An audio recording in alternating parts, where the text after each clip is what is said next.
नमस्कार दोस्तों, एक बार फिर से स्वागत है हमारे न्यू वीडियो पे। पिछला जो वीडियो था उसमें हम लोग पढ़े थे मोशन, टाइम और स्पीड के बारे में। अगर आप वो वीडियो नहीं देखे हैं तो जाइए पहले उस वीडियो पे और वो उसको देख लीजिए, उसके बाद बाकी आपको ये समझ में आ जाएगा आपको। चलिए, तो सबसे पहले आपको कुछ न्यू इन्फॉर्मेशन आप लोगों को बता देते हैं।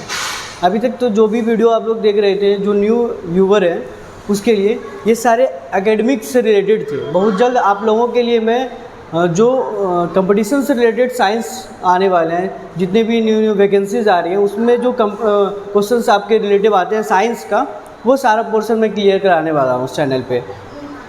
तो अगर आप नए आए हैं तो चैनल को सब्सक्राइब कीजिएगा। और अभी चलते हैं, ध्यान देते हैं हम लोग अपने चैप्टर पे। तो कल हम लोग पढ़े थे स्पीड पढ़े थे, मोशन और रेस्ट के बारे में पढ़ लिए थे। अभी हमको पढ़ना है next scalar quantity and vector quantity. देखिए, अर्थ पे जो भी है ना वो दो क्वांटिटीज़ अवेलेबल है, एक है स्केलर क्वांटिटीज़ और वेक्टर क्वांटिटीज़।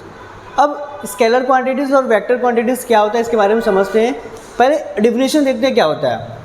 मैं हट जाता हूँ डेफिनेशन के लिए, आपको अगर क्लियर दिख रहा हो तो। A quantity that has only magnitude and no direction, examples includes temperature, mass and speed. ऐसे इसको सिंपल लैंग्वेज में समझते हैं। ऐसे क्वांटिटीज़ जिसका कोई डायरेक्शन ना होता हो। मान लीजिए आप दुकान गए हैं और चीनी खरीदने गए, शुगर खरीदने गए हैं, और दुकानदार को क्या आप बोलेंगे कि मुझे 1 केजी चीनी दीजिए। उसका एक वैल्यू हो गया 1 केजी मैग्नीट्यूड, बस और कुछ नहीं। लेकिन अगर ऐसे बोलते हैं, क्या ऐसा कभी बोलते हैं अगर शॉपकीपर को हमको 1 केजी चीनी ईस्ट की ओर चाहिए, ऐसा कभी नहीं बोलते हम लोग। तो वैसा क्वांटिटी जिसमें डायरेक्शन को बताना नेसेसरी नहीं है, अनिवार्य नहीं है, तो उसको हम लोग क्या कहते हैं, स्केलर क्वांटिटीज़। ठीक है। जस्ट इसके अपोजिट में है ए quantity that has both magnitude and direction. देखिएगा यहाँ पे टर्म दिया हुआ है 2 बार। ठीक है। फर्स्ट में बताएं ओनली मैग्नीट्यूड, क्या दिया हुआ है, ओनली मैग्नीट्यूड। और वेक्टर क्वांटिटी में बोथ मैग्नीट्यूड एंड डायरेक्शन।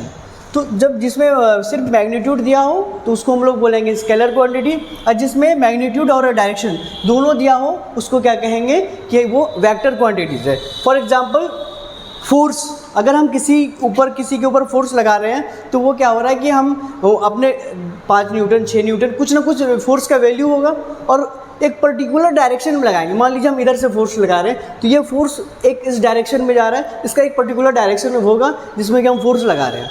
तो आपको ये बात क्लियर हो गया होगा कि जिसमें सिर्फ मैग्नीट्यूड हो, उसका एक परिणाम हो, वैल्यू हो, उसको स्केलर, और जिसमें मैग्नीट्यूड और डायरेक्शन दोनों हो उसको क्या कहेंगे हम लोग, वेक्टर क्वांटिटीज़।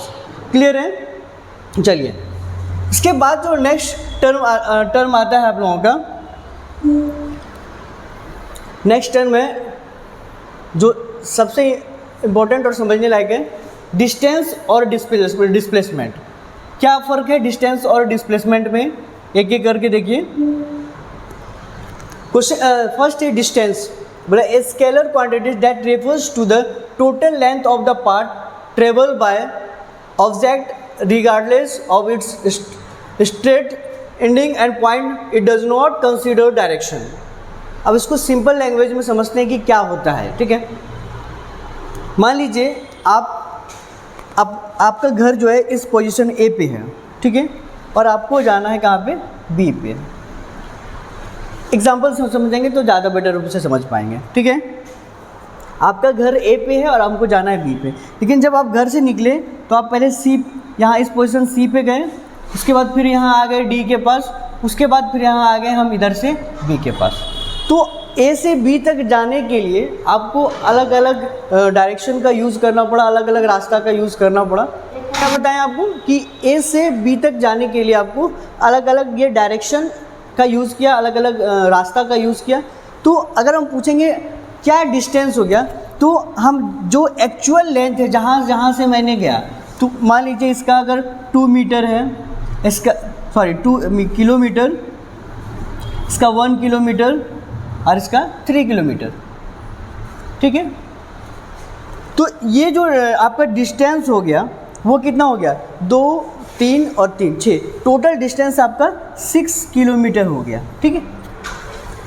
एक टर्म आ गया था आपका डिस्प्लेसमेंट, इसी का जस्ट अपोजिट होता है, या फिर इसका अपोजिट तो नहीं बोल सकते हैं, लेकिन हाँ इसका एक अलग क्वांटिटी है। वो क्या है कि जो एक्चुअल लेंथ है ए से बी तक के जाने का बीच का, वो डिस्प्लेसमेंट कहलाता है। फॉर एग्जांपल ए से अगर बी का बीच का जो एकदम शॉर्टेस्ट डिस्टेंस है वो हो गया 5 किलोमीटर, तो displacement equals to 5 kilometre. Shortest distance between two destination is known as displacement. जो सबसे छोटा डिस्टेंस है वो डिस्प्लेसमेंट कहलाता है, और जो एक्चुअल पाथ है एक जगह से दूसरे जगह तक जाने का वो आपका डिस्टेंस कहलाता है। इसका अगर डिफिनेशन देखना चाहें तो आप देखिए यहाँ पे डिफिनेशन मैंने लिखा है, distance a vector quantity that refers to the change in position of an object, it is the shortest path from the initial to the final position including direction. जिसमें डायरेक्शन भी हो और जो शॉर्टेस्ट पार्ट हो उसको क्या करते हैं हम लोग, डिस्प्लेसमेंट करते हैं। अगर आपको ये ज़्यादा समझ में आ गया हो और अच्छा लगा हो वीडियो तो लाइक कीजिएगा और मेरे चैनल को सब्सक्राइब कर दीजिएगा। धन्यवाद।